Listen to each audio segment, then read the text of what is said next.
OpenAI lance son premier appareil grand public, une enceinte intelligente capable de vous voir. Ce n'est plus une rumeur. Il y a un produit réel, une fourchette de prix précise, une date de sortie claire et une équipe de design comparable à celle d'Apple. Il observe votre environnement, reconnaît votre visage et se connecte directement aux capacités d'achat et de prise de décision de ChatGPT. C'est le premier point d'entrée physique qu'OpenAI crée pour l'IA dans la vie quotidienne, et il est sans ça conçu pour s'installer directement chez vous. Ils essaient tant de devenir la première chose à laquelle vous parlez, en qui vous avez confiance et avec laquelle vous prenez des décisions chaque jour. Donc l'enceinte qu'OpenAI construit inclut une caméra intégrée, et cette caméra est l'essence même du produit. Le but est de donner à l'IA un contexte visuel continu afin qu'elle comprenne ce qui se passe autour de vous, au lieu de se fier uniquement aux commandes vocales. Elle voit ce qu'il y a sur la table, reconnaît les personnes présentes et observe l'évolution des routines dans la journée. Cette couche visuelle aide le système à mieux comprendre les comportements, habitudes et signaux émotionnels au fil du temps. Le prix annoncé pour cet appareil se situe entre 200 et 300 dollars avec des plans internes qui prévoient une sortie au plus tôt, vers février 2027. C'est important car il ne s'agit plus d'une idée vague ou d'un prototype interne. Ceci est considéré comme un vrai produit grand public, avec des contraintes de coût, des partenaires industriels et une feuille de route à long terme. Les enceintes intelligentes existent depuis des années, mais la plupart n'ont pas évolué. Elles réagissent à des mots-clés, exécutent des tâches simples et, parfois, comprennent mal les demandes d'une manière qui semble dépassée. Étant donné les progrès de l'IA, l'enceinte d'OpenAI dépasse ce modèle en passant d'une interaction commande-réponse à une conscience contextuelle. L'appareil n'attend pas passivement des instructions. Il observe, apprend des schémas et s'adapte en fonction de ce qu'il voit et entend dans l'environnement. L'un des premiers usages concrets liés à cette conscience visuelle est l'achat basé sur la reconnaissance faciale. L'enceinte prend en charge la reconnaissance faciale à un niveau similaire à Face ID, permettant aux utilisateurs d'approuver des achats d'un simple regard. Cela s'intègre directement à la fonctionnalité d'achat que ChatGPT a introduite l'année dernière, où les utilisateurs peuvent parcourir des produits, comparer des options et finaliser des commandes entièrement au sein d'une conversation. Quand ces capacités sont intégrées à un appareil chez vous, l'IA devient le point de départ des décisions d'achat, et non plus un simple soutien à des choix faits ailleurs. Ce changement est stratégiquement énorme.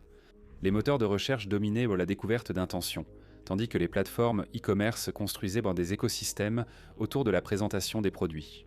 OpenAI se positionne un cran plus tôt dans la chaîne, au moment où les préférences rétro se forment et où les décisions prennent forme. Si cette position persiste, cela modifie la circulation de l'attention, de l'influence et de l'argent sur Internet. En interne, le haut-parleur est présenté comme un hub de majordome IA et non comme un simple appareil domotique. En observant continuellement les habitudes, il peut déduire des horaires de sommeil irréguliers, du stress avant des événements importants ou des changements de routine. Un exemple mentionné est que le système remarque les nuits tardives avant une réunion importante et incite l'utilisateur à mieux se reposer. Ce type d'interaction rend l'appareil plus personnel, proche de la compagnie plutôt que de l'automatisation, rendant la question de la vie privée incontournable. Une caméra qui fonctionne en continu à l'intérieur d'une maison crée une dynamique de confiance très différente de celle d'une caméra de téléphone. Les téléphones donnent l'impression d'être contrôlés par l'utilisateur parce qu'ils sont utilisés intentionnellement. Un appareil fixe avec perception crée une ambiance. OpenAI en est conscient et a formé une équipe d'ingénierie dédiée à la confidentialité sur l'appareil. L'acceptation du public dépendra du sentiment de contrôle des utilisateurs sur la collecte, le traitement et le stockage des données. Quand les systèmes d'IA perçoivent et interagissent visuellement, la façon dont les visuels sont créés devient bien plus cruciale. Voici où le sponsor du jour intervient. Xfield sponsorise cette vidéo et vient de lancer Soul 2, son propre modèle d'image fondamentale, en plus de ses autres développements. Soul 2 est centré sur le goût et la cohérence, deux domaines où beaucoup de modèles d'image peinent encore. Vous pouvez télécharger un personnage une seule fois, entraîner un modèle personnalisé, et garder ce style stable à travers différentes scènes, poses et styles. Le but n'est pas juste le réalisme, mais le contrôle. Soul 2 est conçu pour suivre une identité visuelle spécifique, et tout ce que vous générez peut être affiné davantage dans Xfield, en utilisant des outils comme Nano Banana Pro. Xfield est une plateforme multimodèle intégrant des systèmes d'images avancés et des modèles vidéo comme Kling 3, offrant aux créateurs la possibilité de générer et d'itérer sur divers modèles, tout en maintenant une cohérence visuelle dans un projet. En même temps, Xfield vient de lancer un concours de création mondial avec une cagnotte de 500 000 $, ce qui est honnêtement l'un des plus gros prix jamais vus. Dans Gen IA, le défi était de créer une scène d'action de 15 secondes à 5 minutes avec n'importe quel modèle de la plateforme. Si l'IA générative vous intéresse et que vous souhaitez tester vos compétences, consultez les liens en description. Reprenons avec Open IA. La philosophie de conception derrière cet haut-parleur est profondément intentionnelle. Le produit est conçu par Love From, la société de design fondée par Jony Ive, qui travaille aux côtés de l'équipe interne de matériel d'OpenAI. Jony Ive n'est pas encore employé par OpenAI, mais il a l'autorité finale sur la conception et, d'après les rapports, il visite chaque semaine le bureau de San Francisco. En interne, les discussions de l'équipe tournent souvent autour de la question de savoir ce que Jony voudrait, ce qui montre à quel point son influence est centrale. L'équipe matérielle elle-même ressemble à une concentration des meilleurs talents d'Apple. Tang Tan a passé 25 ans chez Apple et a dirigé la conception des produits pour l'iPhone et l'Apple Watch, faisant le lien entre la conception conceptuelle et la production de masse. Evans Henke, qui a succédé à Jony Ive chez Apple, dirige maintenant la conception industrielle chez OpenAI. Scott Cannon supervise les opérations de la chaîne d'approvisionnement. Adam, qui est responsable de la création des bases logicielles qui alimenteront les futurs appareils OpenAI. Ben Newhouse dirige la recherche produit en se concentrant sur l'infrastructure d'IA axée sur l'audio. Adi Aletti gère l'ingénierie de la confidentialité des appareils. Cet héritage d'Apple se reflète dans le personnel et les processus. Love From est réputé pour sa discrétion, ses évolutions lentes et sa quête de perfection. Certains employés d'OpenAI trouvent cela frustrant, surtout ceux habitués à un développement logiciel plus rapide. Les changements de design prennent du temps, et les raisons derrière les décisions ne sont pas toujours partagées, de manière générale. Cette tension illustre l'opposition entre culture matérielle et logicielle, surtout quand la quête de perfection en design croise l'itération rapide. L'équipe des appareils d'OpenAI travaille séparément du reste de l'entreprise, tandis que le siège principal est à Mission Bay. Le groupe matériel travaille depuis un bureau près de Jackson Square, au centre de San Francisco, proche de Love From. Cette séparation physique instaure un rythme et une culture distinctes, privilégiant la conception de produits à long terme plutôt que la livraison rapide de fonctionnalités. La motivation plus profonde derrière l'initiative matérielle d'OpenAI devient plus claire lorsqu'on examine la trajectoire de l'entreprise. Les logiciels ont déjà prouvé leur rentabilité avec un chiffre d'affaires annuel d'environ 20 milliards de dollars. Prochain défi, faire voir l'IA comme une infrastructure, non une application. Les téléphones ont des limites stratégiques et pratiques.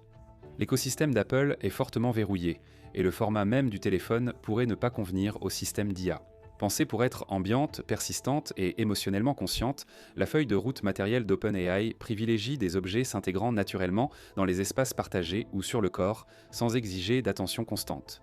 L'enceinte intelligente arrive en premier, suivie des lunettes intelligentes, des lumières intelligentes, des écouteurs IA et d'un appareil de poche souvent évoqué par Sam Altman. Les lunettes intelligentes devraient atteindre la production de masse vers 2028, ce qui correspond à peu près au calendrier similaire évoqué pour Apple et Meta. La lumière intelligente existe en prototype, mais sa sortie reste incertaine. Le projet d'écouteurs IA, appelé en interne DIME ou Sweet Pea, illustre comment OpenAI s'adapte aux contraintes du monde réel.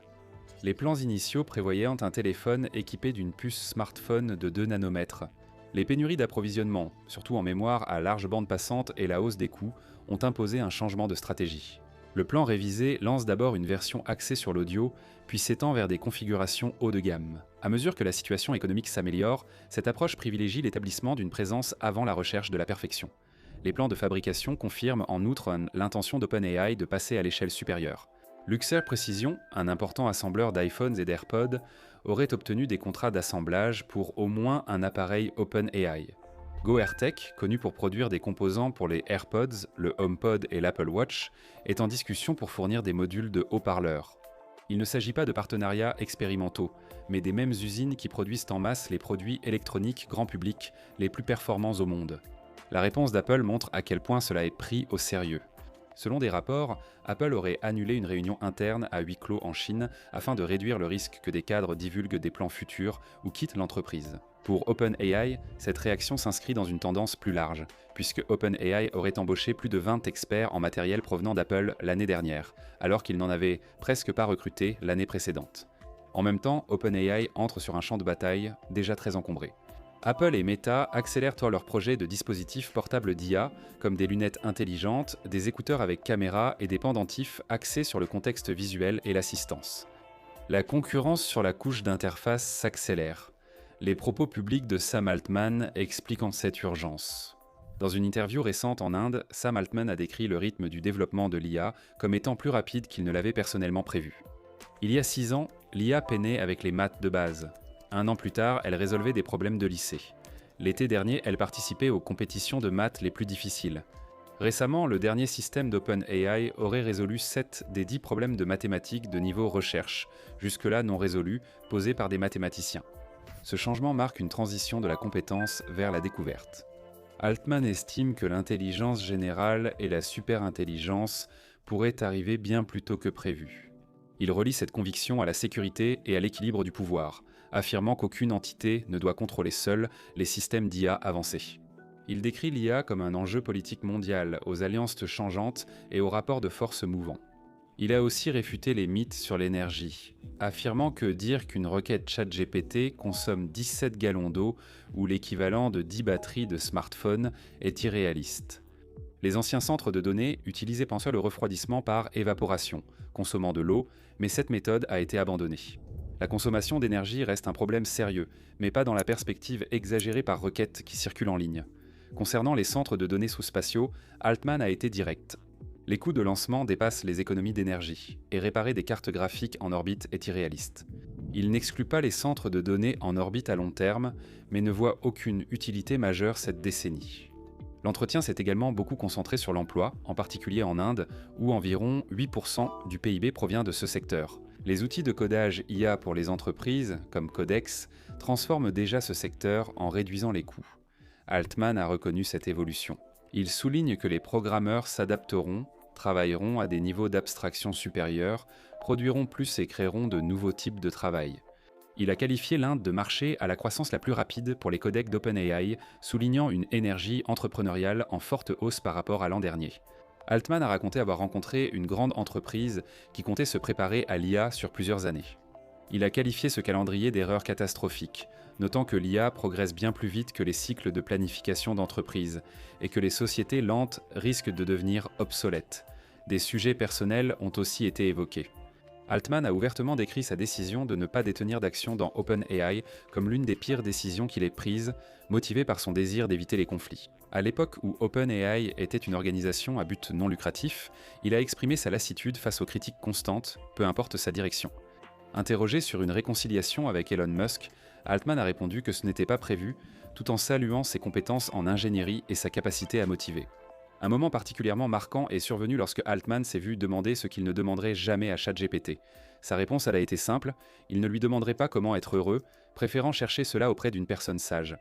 Ce contexte éclaire la volonté d'OpenAI de se lancer dans le matériel. L'IA intensifie la concurrence, réduit les délais, rend le contrôle de l'interface essentiel et fait de l'intelligence l'atout technologique majeur. L'enceinte intelligente avec caméra marque la première initiative d'OpenAI pour s'imposer dans le foyer. Cette prochaine phase va montrer si les gens sont prêts à laisser l'IA passer des écrans aux espaces partagés. Installeriez-vous une IA avec caméra chez vous pour de meilleures décisions et plus de confort ? Répondez en commentaire, aimez et abonnez-vous pour plus d'actualités IA. Merci d'avoir regardé et à la prochaine.